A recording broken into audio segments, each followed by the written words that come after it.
Welcome to Commission Ed, the Air Force Officer Podcast. Here we explore the training and development of America's leaders and the application of air power and the profession of arms.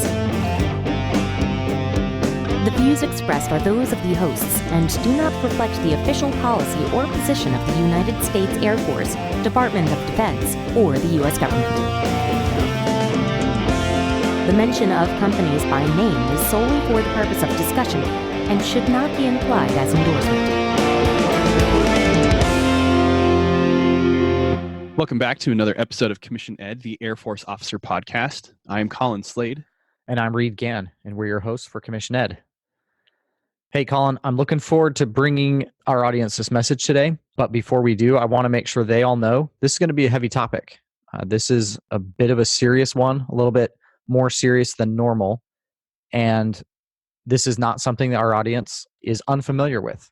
This topic of sexual assault prevention and response has been pushed on them probably since the day they put the uniform on.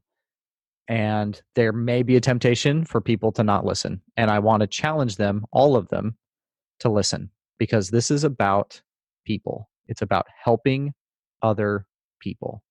And I think our guest will really hammer that home for our audience today. They'll be able to hear the passion she has in her voice.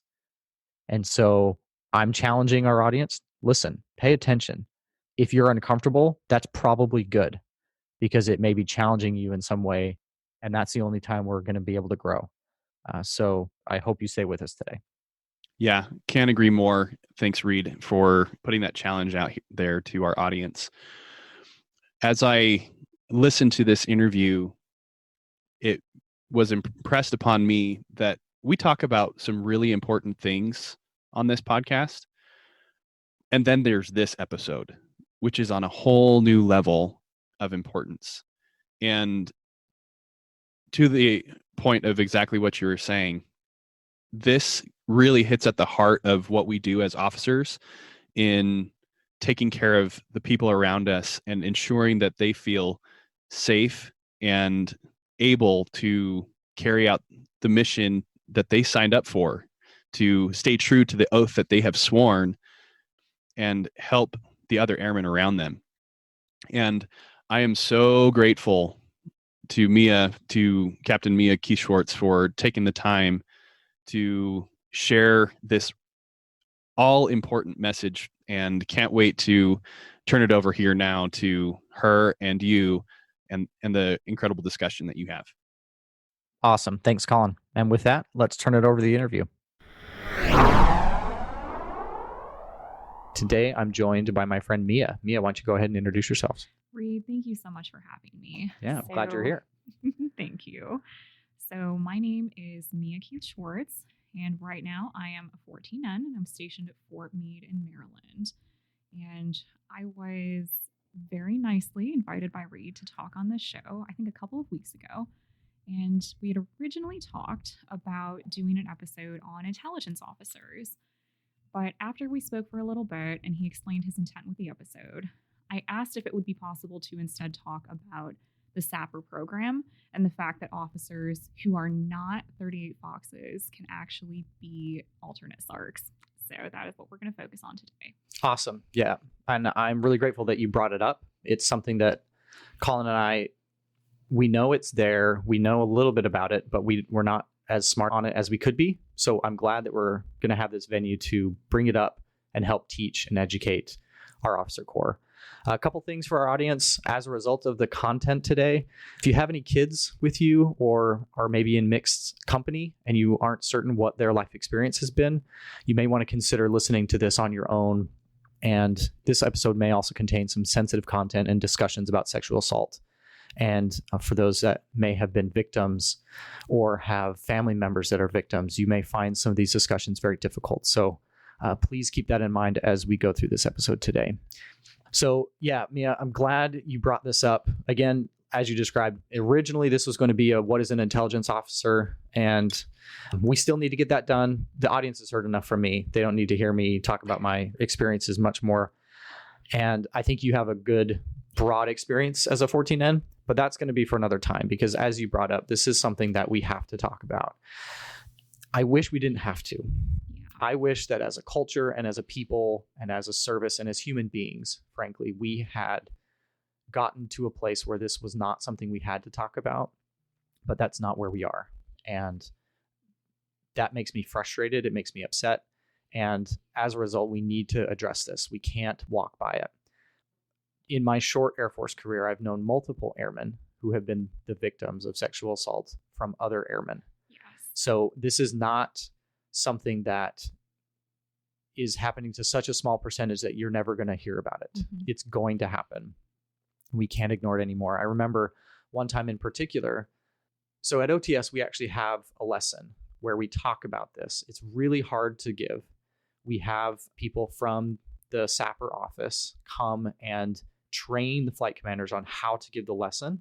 We go through a series of videos. We have very frank discussions, and it's incredibly difficult and taxing as an instructor in that setting. One thing we have to do is really be aware of what may be happening with our students and really pay attention to how they're feeling. And I remember I had a student who was clearly struggling, and fortunately was able to get that person to some help. And during the day when we're giving that lesson, the whole wing knows, and we've actually got additional chaplains that will come. We have additional people that can help people that have gone through this. And something I took away from that experience was how prevalent it was, much more than I had imagined. I knew it was a problem.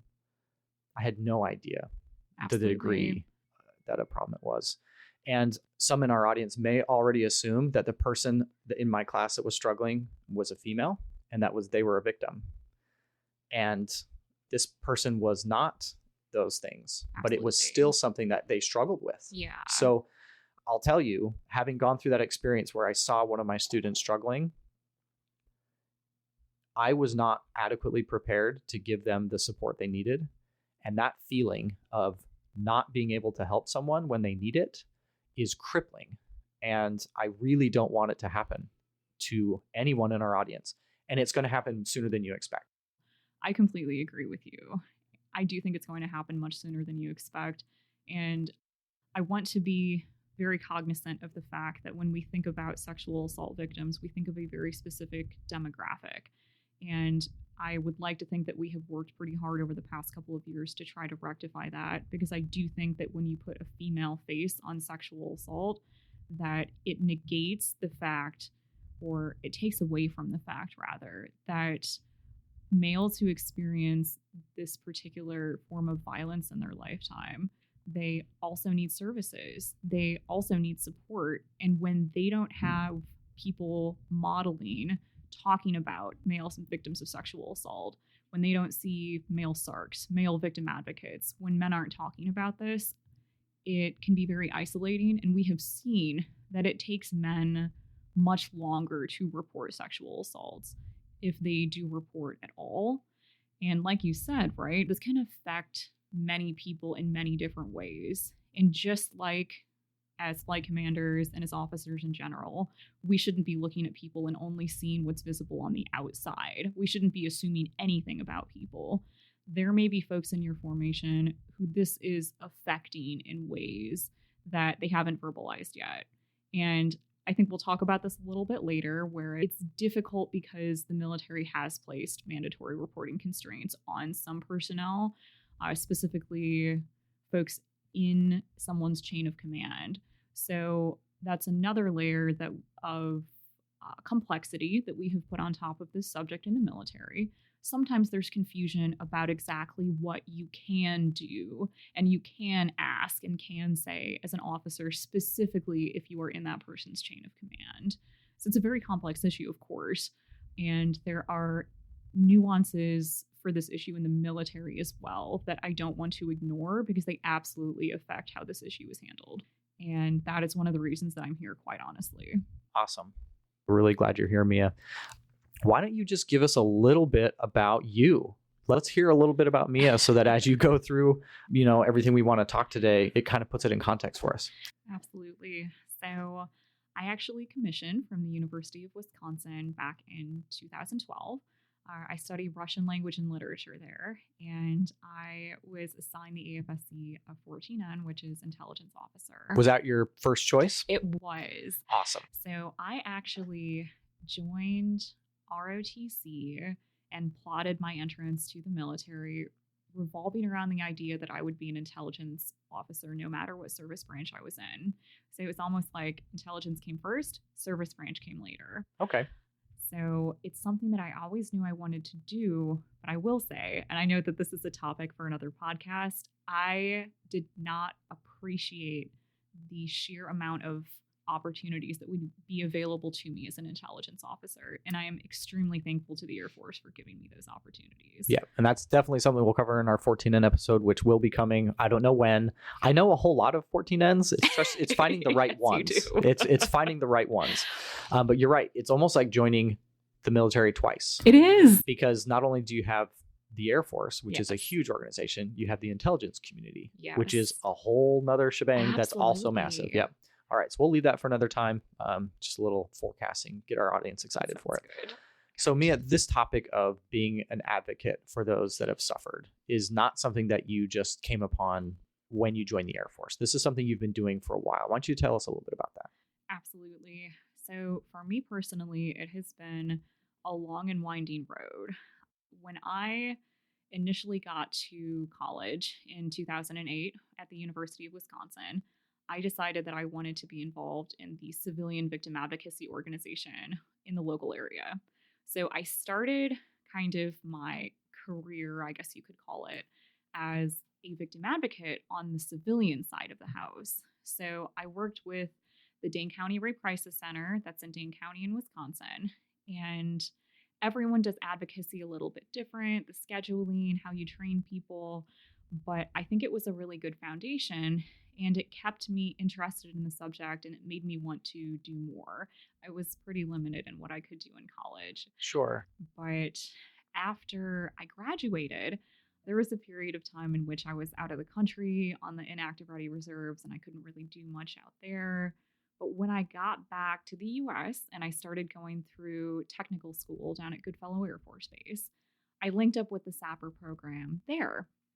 And because training for us intel officers is only about 6 months long, usually you will not see students getting certified as volunteer victim advocates. A, because I didn't meet the rate requirements at that time, and B, because you're only there for 6 months and it's not something that we usually do. And C, Intel school kind of takes some time. Yes, Just gonna, it definitely again, takes another a lot of episode for time. another time, but I found that time to be very challenging on my Yes. time. I was very busy. I had a child during that time, so that even made it more exciting. That's, again, absolutely. for another time. But bottom line is you did not confront this for the first time as an Air Force member. This is something that No. you were aware of and were tracking before that. It was. Is that common? Do a lot of the folks Mm. that you interact with in your circles, do they come from this from a previous life, or have most of them grown up, if you will, with this in the Air Force with respect to victim advocacy, sexual assault and prevention, etc.? So I would say that a lot of the military victim advocates that I have worked with and a lot of the military SARCs that I have worked with have started their advocacy in the military. And there are definitely benefits to both ways of coming to this particular problem set. Most of the civilian SARCs and victim advocates that I have worked with have actually worked on the civilian side before coming to the military and working as a civilian SARC or working as a SAPR victim advocate or a volunteer victim advocate. It's definitely interesting to see experiences that all of those people bring to the table. It's yet another fantastic example of why diversity in background and diversity in thought is important to this issue, but many other issues as well. Yeah, absolutely. A lot of our civilian SARCs have actually come from strong community activism backgrounds, and that brings some like really innovative ways of thinking with it that I don't think you would find strictly in the military. Okay. Yeah. So I feel like we're getting into a little bit of an alphabet soup. Yes. And absolutely. I think there's roles that we can talk about. There are specific positions, and then there are programs, and they all Yes. kind of have a bunch of acronyms. So a VVA, Volunteer Victim Advocate. Yes. Just define that for us, and then we'll kind of go through the acronyms and kind of give our audience the right and left limits of what we're going to be talking about. Absolutely. So when I say volunteer victim advocate or VVA, within the context of the Air Force's SAPR program, what I'm talking about is either a military member, officer, enlisted, or a Department of the Air Force civilian who has decided to volunteer as an additional duty to work with the SAPR program. So they still have their usual rating chain, but when they are doing their duties as a volunteer victim advocate, they report to the SARC. And so we have a specific credentialing process for all of these people who are involved in the SAPR program. Is that just to get more people available and more reach throughout the service instead of having like one small office on an installation of 50,000 people? Is it just to try to get more outreach to more people? So it's definitely about outreach, but it's also about covering the hotline and making sure that we have enough advocacy services for any amount of personnel who might want to seek our services. Got it. Okay. So usually what you'll see is that there is a SAPR hotline on any installation or in any wing that you might be stationed at. And the SAPR victim advocate or the SARC will make sure that that hotline is covered 24/7 by one of their victim advocates.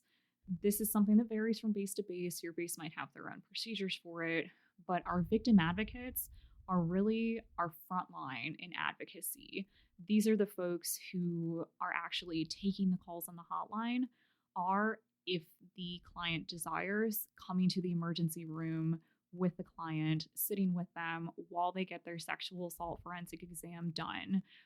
If the client desires, coming to meetings with the client for interviews with the police, with whatever military criminal investigative organization might be looking into this. If the client desires, coming to any other meetings with them or helping them through any other process related to the sexual assault. It is a very labor-intensive job, but it's an additional duty for these folks. Yeah. So they are the backbone of our SAPR program in the Air Force. Okay. You are there for them. That's the Yes, point. Okay. Absolutely. So that outlines a position, VVA or victim advocate. We'll probably hear about that a few times. Now, you mentioned SAPR, Sexual Assault Prevention Response. Is that the Yes. name of the program? It is. Okay. So that is what the Air Force calls this particular program. You'll see the nomenclature vary from service to service, which causes a little bit of confusion. Sure, yeah.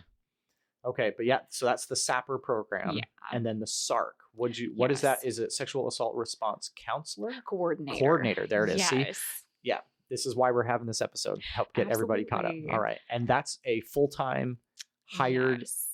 almost always a civilian. Is that accurate? So it varies from location to location, but usually what you'll see is if you are at a stateside location somewhere in the U.S., you are going to have a SAPR office with a full-time civilian SARC in the rate of GS-12. You will also possibly see another civilian in that office that is called a SAPR VA. So it gets a little confusing because it's a SAPR victim advocate, but we also have volunteer victim advocates. But the SAPR victim advocate is a specific full-time job, usually in the rate of GS-11, and they are focused on training their volunteer victim advocates, making sure that they're fully equipped to deal with any clients that they might have, setting up the hotline, making sure that that aspect of the response is good to go. And for the SARC, they coordinate, right? Got it. So they work on case management, they run the case, they co-lead the case management group that meets once a month to go over these cases. They're much more into the programmatics, but of course they can also take clients themselves if they so choose. And these duties can definitely vary from location to location depending on the individual skills of the SAPR victim advocate and the SARC. But like you said earlier, SARC is a full-time position. You will see deputy SARCs, D/SARCs, that are active duty officers in the Air Force. So Okay. those are usually 38 Foxtrots. Those are force support officers usually. Okay. If you as an officer in a different AFSC can get your functionals to release you for a tour of duty as a SARC, then you can absolutely be a SARC as long as you go through the same credentialing process that everyone else has to go through, but it's less common. Okay. So being a victim advocate or a volunteer victim advocate is an additional duty, but Yes. it's possible for you to actually get an assignment or, a special duty tour, perhaps, is another way of calling it. So it is.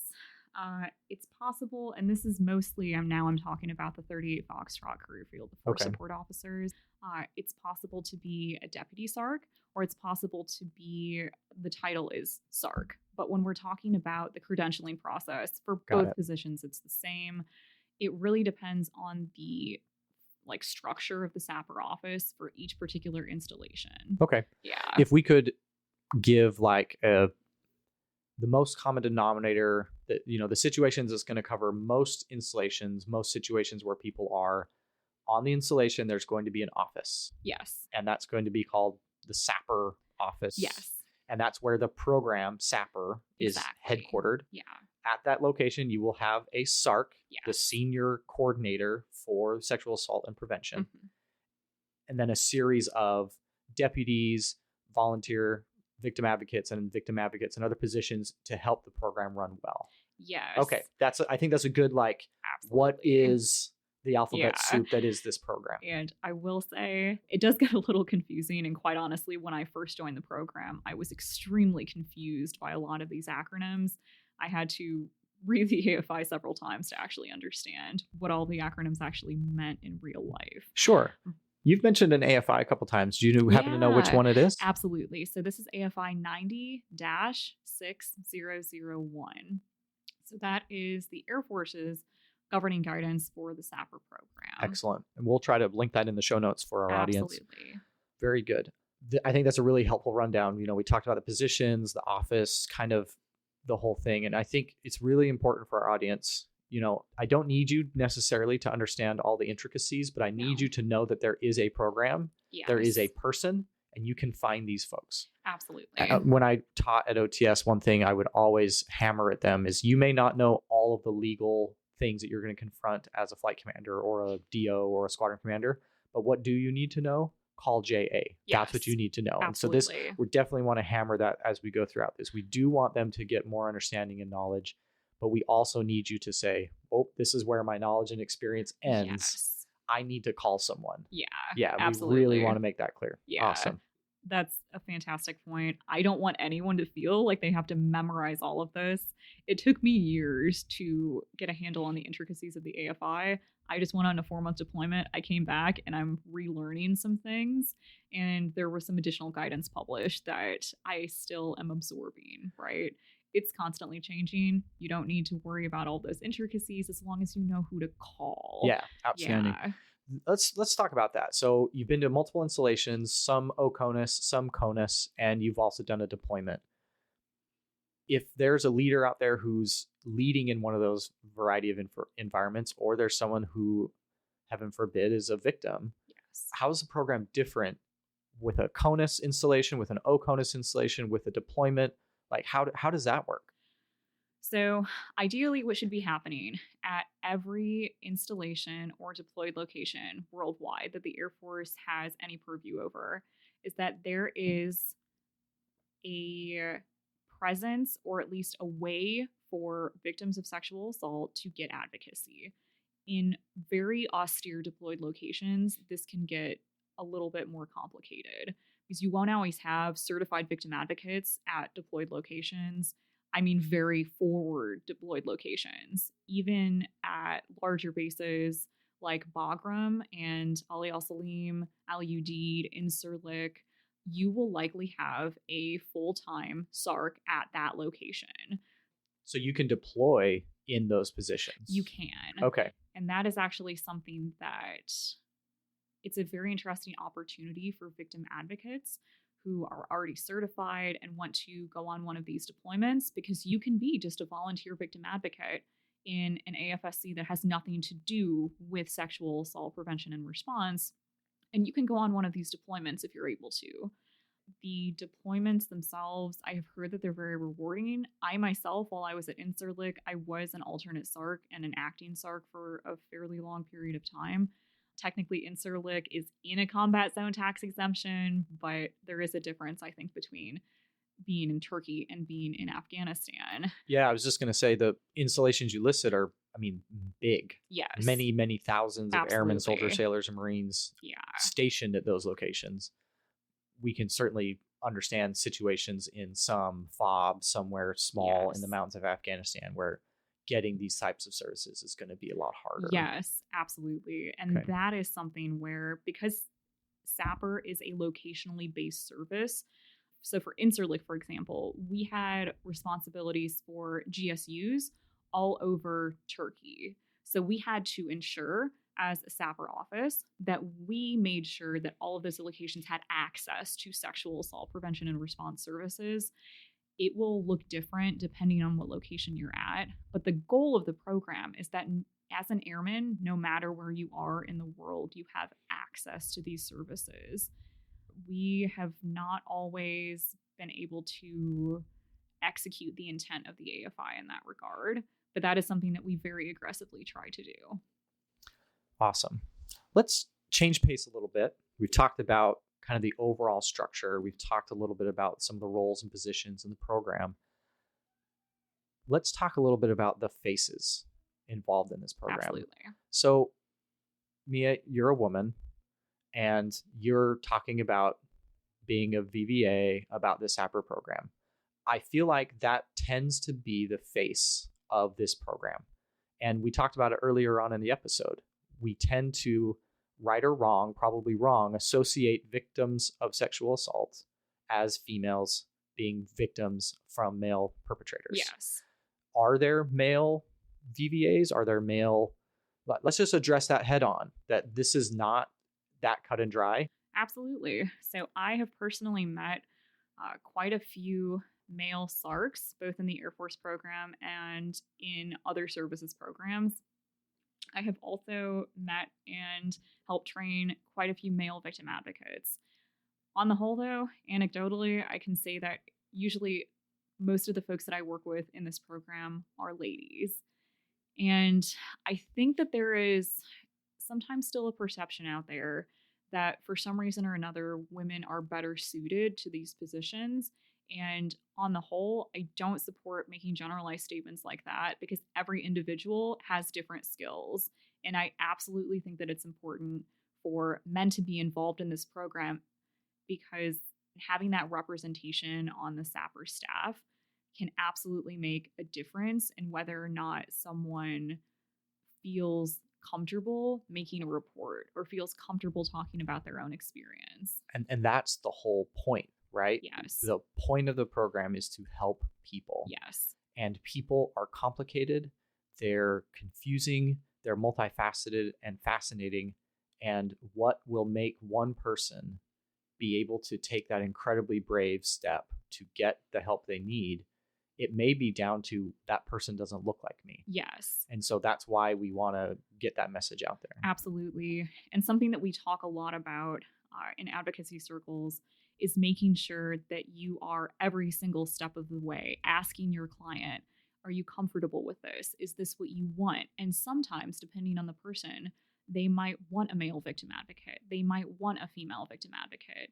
They might want something in particular. And I want to be able to have such a diverse staff that we are able to provide them with whatever they are most comfortable with. Because you're right, we are a victim-centered program. We are really here to make sure that they have access to services that they might need to make use of. So it's an interesting dichotomy, because I think that there is definitely room to debate exactly what the point of the Air Force's SAPR program is.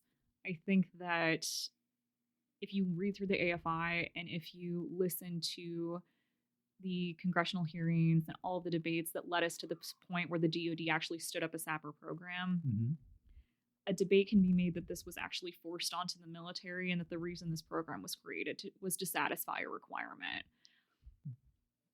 I think we need to own that. And I don't think that's wrong. I think things like racial integration happened because it was a requirement. Yeah. Does that make it any less right?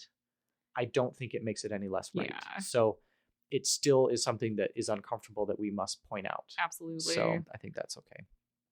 So thanks. I think it's important that we address, again, these biases that we have, right? Yeah. That women are the only victims, that men are always the perpetrators. Yes. And they're all heterosexual in encounters, right? Yes. But that is not the situation. And one thing we haven't addressed is other features of the human person, right? And one being race. Race is something that we're confronting right now as a service and as a nation. How have you seen that play a role in the response of the program or the coordinators or the victim advocates or the clients? Like, how has that played a role?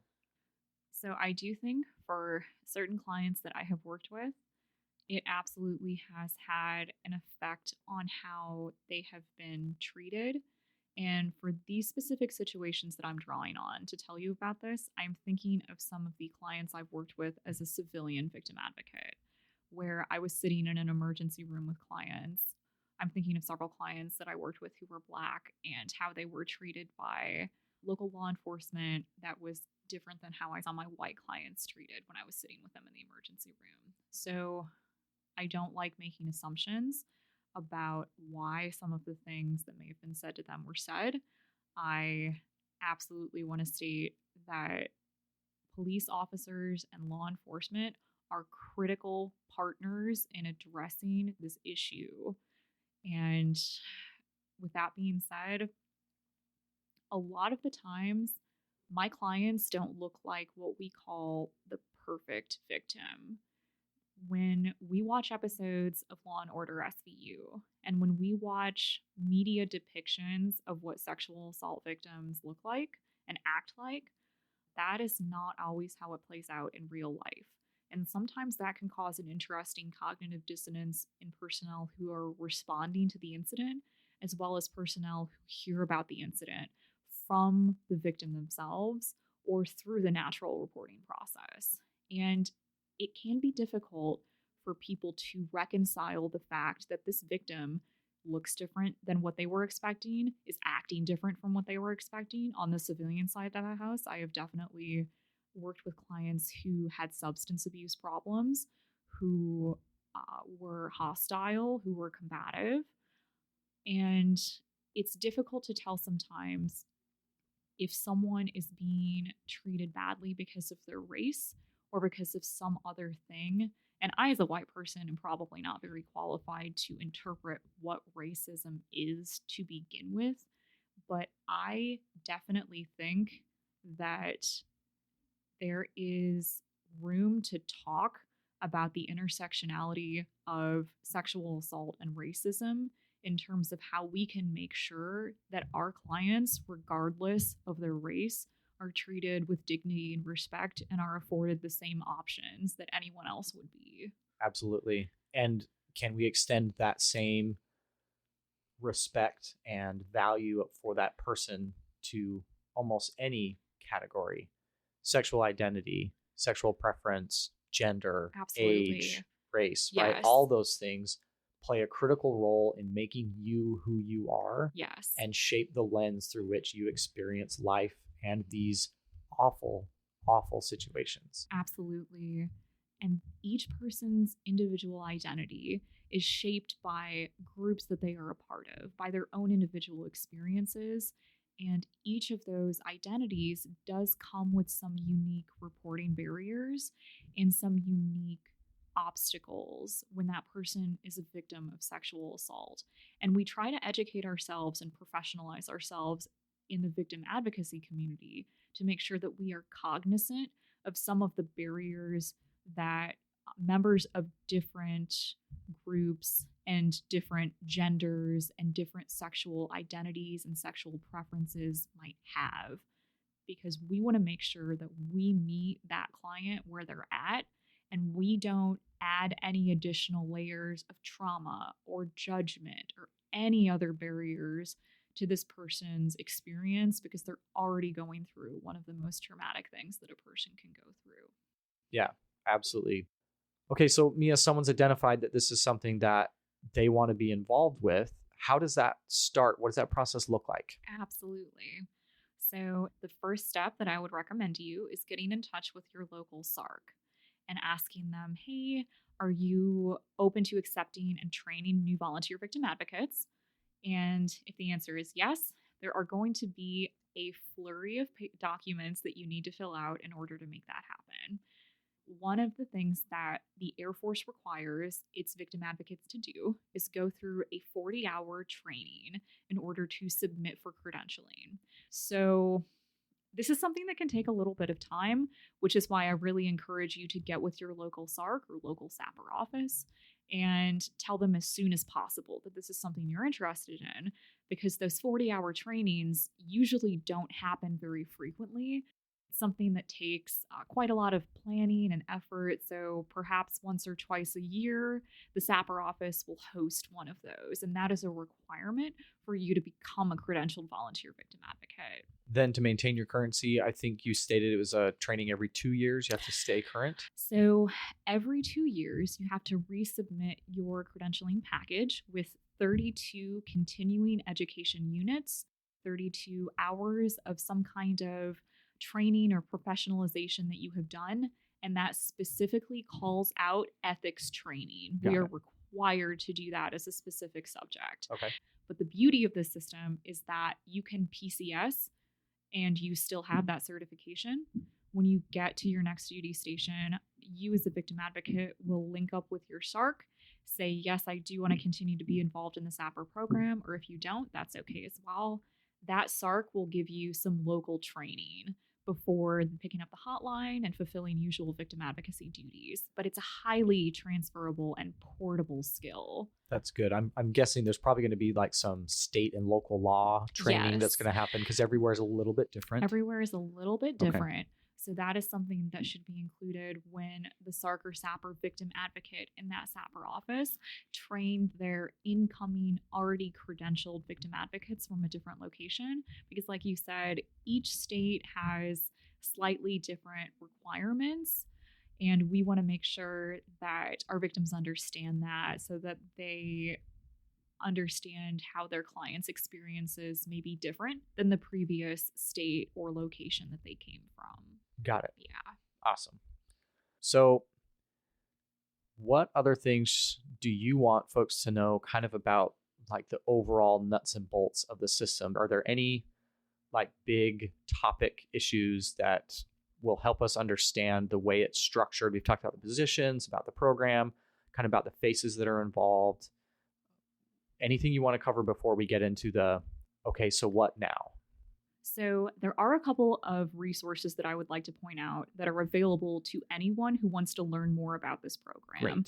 Great. And I want to point out the fact that we have a website called sapr.mil. This is a place that you can go to find all of the studies that have been done over the past couple of years on prevalence and reporting in the DoD. You can also go there to find policy documents. But my favorite part of that website is that you can find the commander's 30-day unrestricted report checklist there. And excellent. Yeah. So this is not a mandated document. This is a recommendation.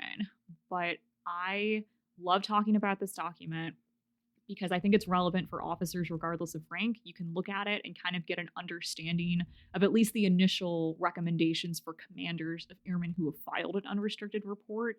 And you don't have to be a commander to look at this. You can look at it to get an understanding of what you might someday need to do and back up from that and try to think of, okay, what do I want to know in order to prepare myself for this situation so that I can really do right by my troops and make sure that I feel comfortable enough with this subject to at least go through this checklist and know what these words mean. Yeah, that's excellent. I remember after we did the training at OTS, and I keep going back to that because it's the first time that I felt like I was getting on the leadership side of this issue instead of the briefings you get every year and understanding as a member of the Air Force that the program is there and available. And those are all good, but it becomes different when you are now a leader. Yes. and you have to take action and help others. Absolutely. We had the class, and they gave us a folder. It was teal in color, which is the color of awareness for sexual assault. And it was chock full of really good things, you know, checklists and numbers and information. And I remember thinking, I'm really glad I have this little folder. Perfect. And I kept it in a very specific spot in my desk so that at any time, heaven forbid, I was confronted with something in my cube. I heard a lot of crazy stuff in my cube. Thankfully, nothing in this realm, but you never know when someone's stressed, when they're away from family for the first time, and they're being told that they look like a smashed bag of donuts. You know, they tend to tell you things and confess and all. Crazy stuff that was going on. Anyway, I was always glad I had that, and it's good to know that there's even a more specific thing for commanders available on that website. For our listeners, we're definitely going to get a bunch of these resources and put them in the show notes so that you have access to them as a quick little resource. Awesome. So now we're going to start getting into some challenging questions for some folks. Something that is really important to me is believing in a system. I have experienced a lot of failures. It's been my experience that people tend to fail, but I need to believe in the system. So let's talk about that. Is this working? You've worked with over 100 people since 2014. Yes. Is it working? Yeah. So as a victim advocate and as a SARC, I see my primary duty as trying to ensure that a client who comes to me has a positive reporting experience. Every person who has a role in an unrestricted report has a different goal and a different set of responsibilities. Can we talk about restricted versus unrestricted again? Because this is a unique feature of our military system. Yes. That, as I understand, is not necessarily always present in civilian experience. It varies from state to state based on exactly what the mandatory reporting requirements are. So let's really briefly, let's address restricted versus unrestricted. Absolutely. And because I hear you, I know what you're saying, but maybe some in our audience may not. So pick which one you want to go first. Absolutely. So I'm going to go ahead and start with restricted reporting. So if a client elects to make a restricted report, the form that they sign is the same. But what we're going to do with this particular report is it's not going to trigger an investigation. It's going to remain confidential in the fact that the squadron commander or respective commander of this member will not know that they have filed a report of sexual assault. But as the SAPR office, we are still able to refer them to mental health services, chaplain services, give them a victim advocate. We can help them get a special victims counsel if they would like. This is an option if the client really just does not want an investigation yet or possibly ever. And this option is available for our folks because we, I think, in general, recognize that not everyone wants that investigation. And I think that's the key that we kind of want to chime in on. The restricted report exists for the victim. Yes. That is the purpose, is to help them get the help they need with trying to, and please correct me if I'm wrong, but trying to minimize the amount of extra scrutiny or public displays that could come along with an official investigation. Is that inappropriate, or am I? So I think that a good way of describing it would be, because we like to refer to both of these options as there are still going to be specific people who are aware of your report when you make an unrestricted report. So it's still going to be held in confidence, but more people are going to know who need to know. And those people are going to be conducting some kind of an investigation. But like you said, on the restricted side of the house, our goal is to make sure that the victim has access to the resources that they might need to recover from this particular incident. Got it. Okay. Yeah. All right. So let's contrast that with an unrestricted report. Absolutely. And specifically highlight the key things as members of the profession of arms that are different than might be for the average civilian who is a victim in this circumstance? Absolutely. So when we're talking about unrestricted reporting, specifically in the military, specifically in the Air Force, this is a situation in which if an airman decides to come forward and state that they were sexually assaulted and they want an investigation to occur, they can speak with the SAPR office about that and sign the same DD 2910 that they would if they had made a restricted report, but they would check the unrestricted option. And additional personnel will be notified of this report and an investigation will be triggered. So airmen can actually, if they so choose, go directly to OSI, go directly to someone in their chain of command to trigger this investigation. I also want to point out that while the SAPR program absolutely exists, victims of sexual assault do not have to use it.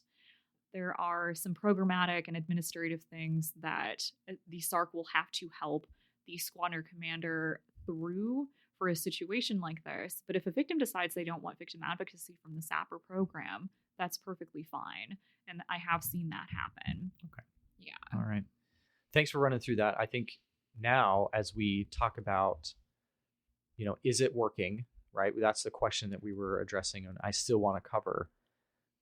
It helps our audience, maybe if they didn't already appreciate those differences between a restricted and versus unrestricted. Let's walk through a hypothetical. Let's be completely hypothetical Absolutely. here.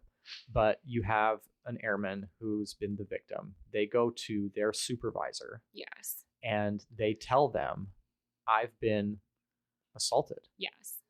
That triggers a very specific pathway that we have to go down.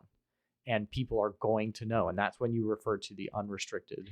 Yes. Right. And people have to understand, they have to be involved per AFI, per legal instruction. Yes. And that is something that when I and my colleagues teach FTAC, teach newcomers, teach any of these trainings that we give to either brand new airmen, people new to an installation, or people who just need their annual SAPR training, we want to be very specific in explaining who an airman can go to and state that they were sexually assaulted and still maintain their restricted reporting option. But we also have to counterbalance that with the fact that we want people to get help, right? Yeah.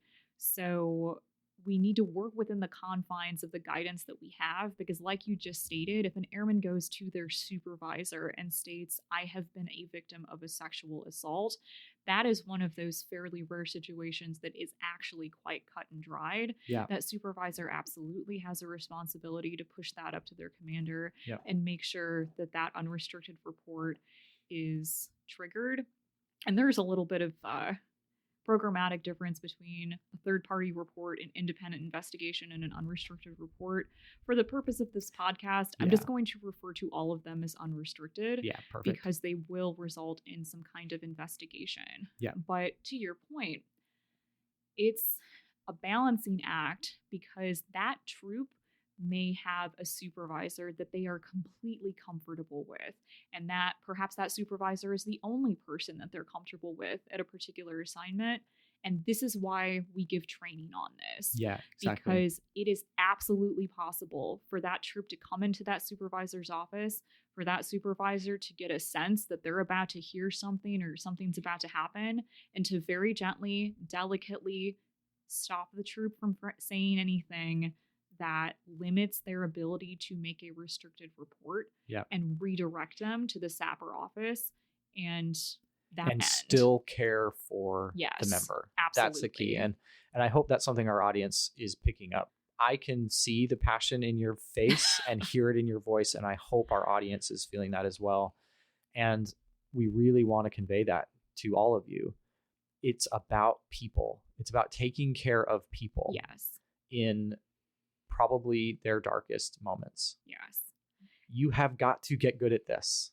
I don't know how to convey it more clearly, but this is something you must be good at. This is our job. Yes. If we do nothing else but care for people, we will have a successful Air Force officer career. It is absolutely all of our responsibilities as officers, as NCOs, as frontline supervisors to make sure that we know at least enough about this subject and many other subjects that are also difficult to talk about and difficult to address as well, to be prepared. And we don't, like I said, we don't expect anyone to be experts on this. That's why we have a team of people who are here to help you with this. And that is something that I want to make clear, is that this program can't succeed without the assistance of everyone. This program can't succeed without getting victim advocates from across whatever wing you're located in to sign up, to volunteer to be this very time-intensive additional duty. And it can't succeed without frontline supervisors talking about it during initial feedbacks, without commanders addressing it during all calls, without flight commanders addressing it with their troops. And no, it's not something you have to talk about all day long, every single day. But my personal opinion is that everyone can make a difference by making it clear to their troops within their sphere of influence that this is something that won't be tolerated in their formation. And you can absolutely make a difference by doing that. Yeah, absolutely. Again, right? This is not an area where you can shelve the study and the effort and just study up right before the game, so to speak. This is something you have to train and be ready for. This is not casual involvement in being good at helping your people is a fail. That those things are not possible. You cannot be casually involved in helping your folks. Awesome. All right. So 2 more questions and then we'll let you go. Mia, this has been really important and I'm glad that you've been sharing this with our audience. Is the program working? It feels like I hear no good news. And as an airman and a person, I get angry and frustrated. I have daughters of my own. I have a son of my own. I have a wife. And I just hear a lot of bad news. And as a person who feels a role as protector in my home, it's hard for me to look at the world and think that I'm sending them off to a great place. Yeah. Is it working? So it's a very complex question to unpack. I wish that I could give a simple answer, and I wish that I could say blanket across the board, yes, it's working. Everything is great. But what I can say is that for each individual client, we try to understand exactly what they want to get out of reporting. For the clients who file restricted reports, they are able to maintain that confidentiality. They are able to get access to mental health services, to chaplain resources. They are able to have a victim advocate and a special victims counsel. So in that regard, within the confines of the AFI and within the confines of what that client wants, there is success, absolutely. On the unrestricted side of the house, when an investigation is opened, it depends on how you define success. So we try very hard, I think, as an advocacy community, and I don't speak for everyone in this regard, but I try personally to make sure that a client does not look to the results of either a trial on the civilian side or a military trial, a court-martial, to validate their experience. Because from my perspective, as soon as that client comes to me and tells me I was a victim of sexual assault, we say, yes, you were, and we're going to file some paperwork and we're going to get you some assistance and we're going to try to help you recover from that. But I try to make sure that that client doesn't look at a jury verdict or a court-martial verdict of guilty as the only measure of success. Because if that is the only measure of success, I think that you can't say that across the board there is success right now.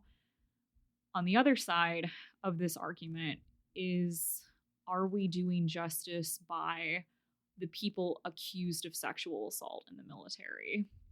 And this is where I think that I can say for everyone involved, this is why we have a system and a process for this. This is why everything is very regimented, laid out in the AFI. There are specific procedures for exactly what which individuals do when they learn about a sexual assault.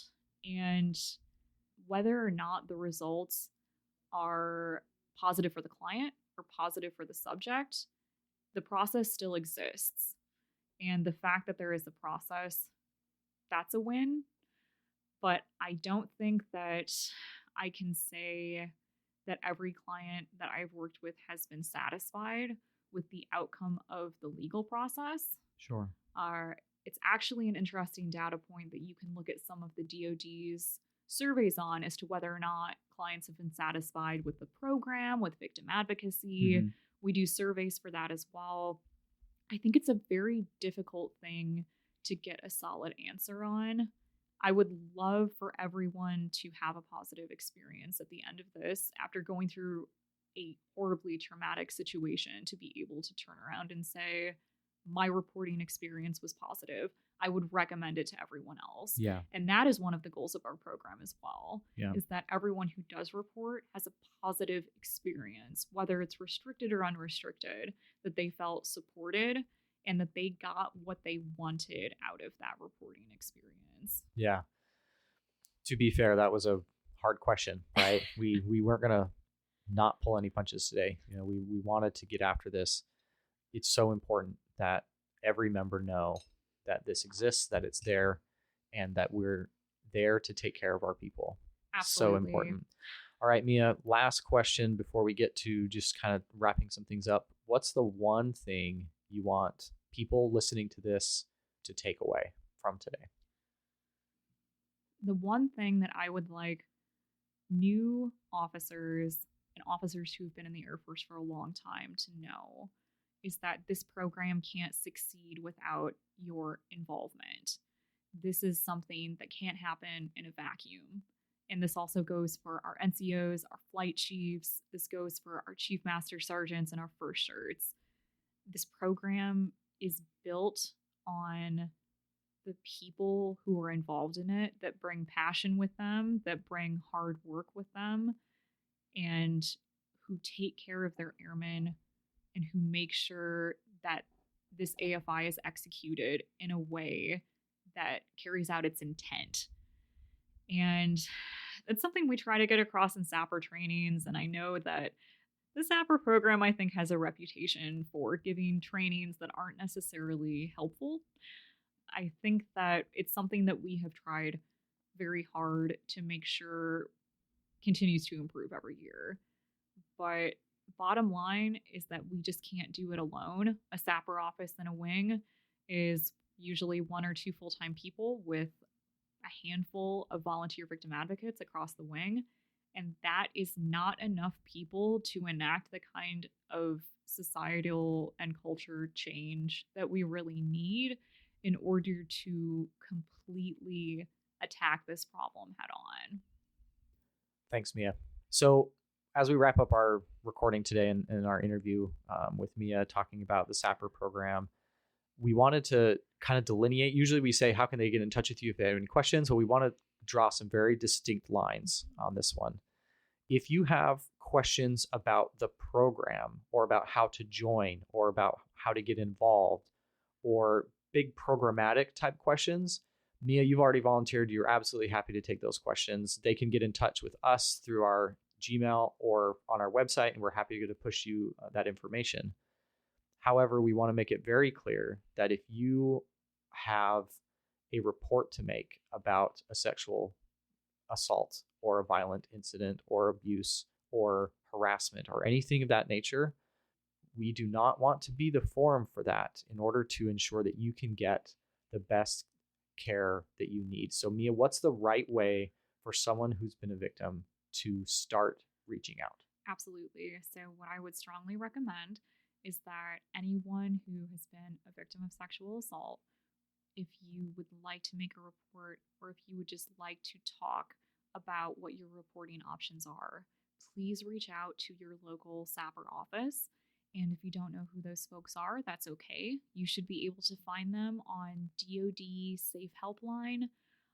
Sometimes you can also just Google it as well, but each SAPR office is supposed to advertise their services on DoD Safe Helpline. So that's a great safe bet to getting in touch with those local folks who can really help you out where you're at. Great. Thanks. Really appreciate it. And again, we just want to make sure and draw those clear lines. And the purpose and intent is to help people. Absolutely. So we need to get after this. We all need to be involved. It's all our responsibility. And Mia, thanks for joining us today. I really appreciate it. Thank you so much for having me, Reed. Wow, Reed. I'm just floored by the gravity of this issue and the massive impact that it can have on an individual, on a unit, on an entire Air Force, or even a nation. I mean, you guys talked about how the SAPR program came about because of a congressional mandate, because the issue of sexual assault was so widespread in the military, and that's what it took to finally start addressing it, right? Yeah. And because of that mandate from Congress and the startup of the SAPR program, we have seen some pretty amazing changes since it was created to include our time in the Air Force. However, I also know that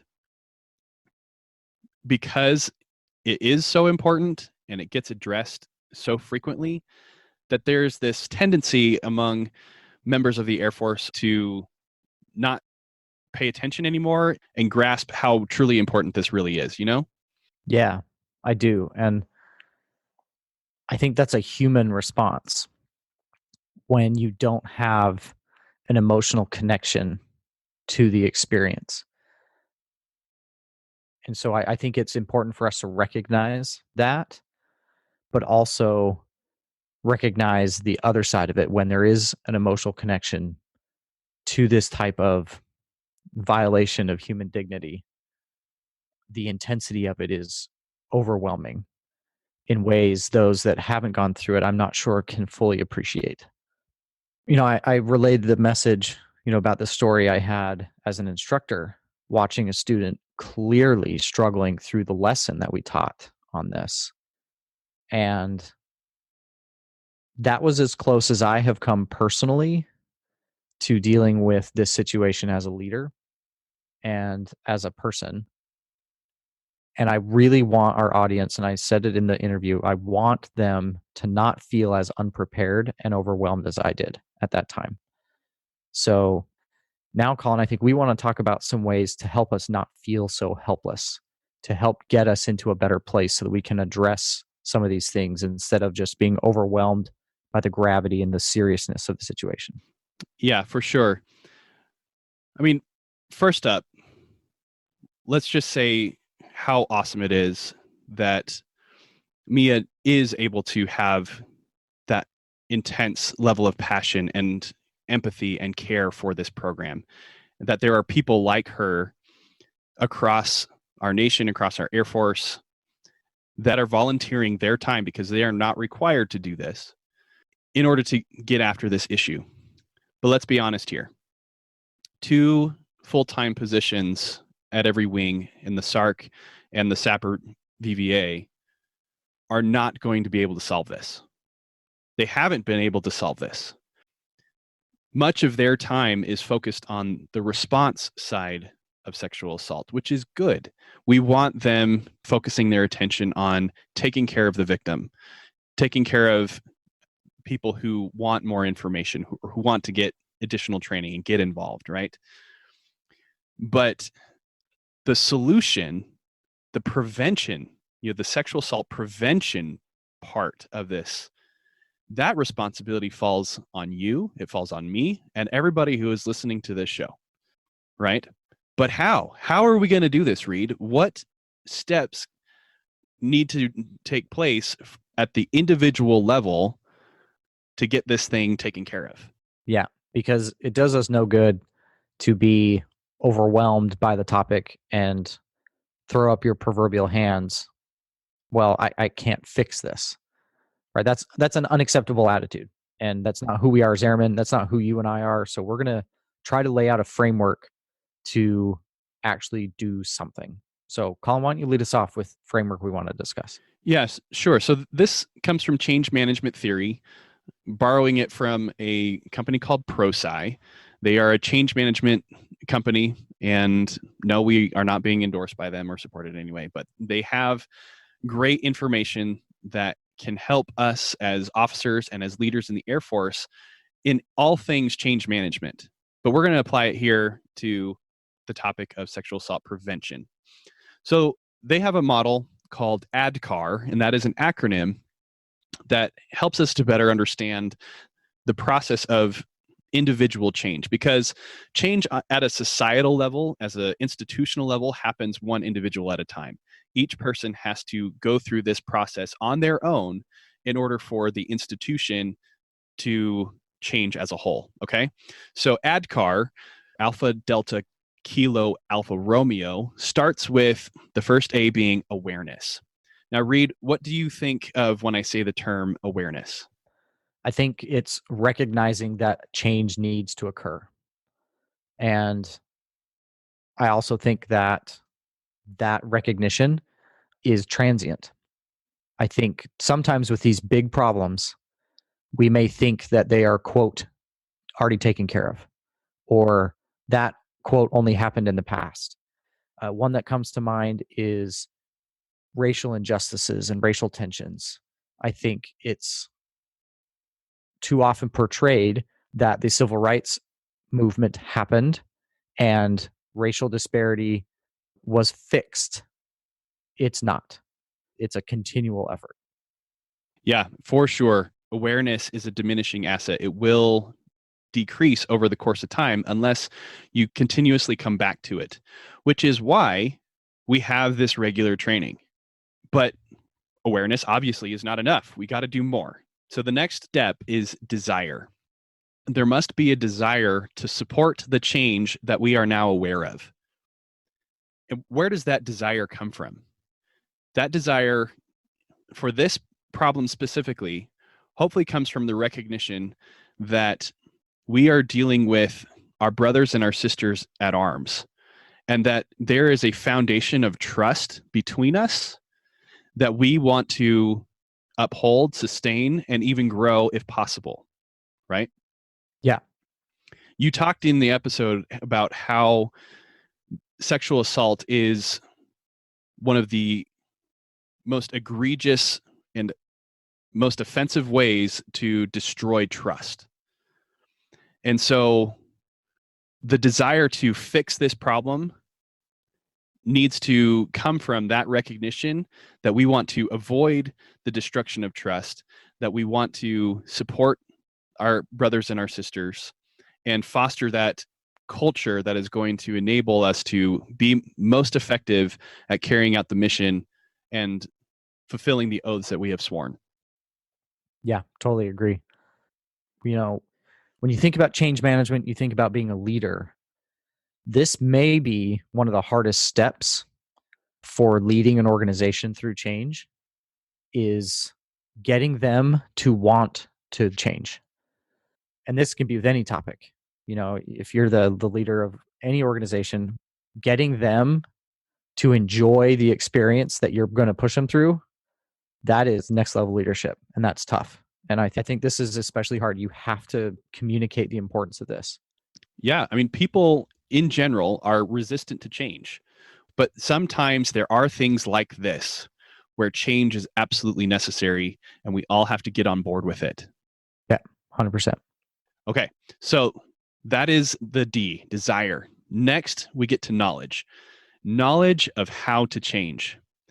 Now, Reed, we just went through this great interview with Mia. We've all been through these trainings before. We have knowledge of how to change, right? Or do we need more? Yes, I think people generally know, but I also think they need to be reminded. Just like you said, awareness is transient. Knowledge is also transient. You don't learn something one time and then it's forever burned up there. You have to remember, you have to be reminded. And I also think that the situation can change with your age, with your experience, with your position, with your location, with the people you work for, the people you work with. All those things will change the situation such that something that you've learned and tried and applied successfully in the past may not work this next go round. So I do think knowledge is something we have to get more. We have to get more of.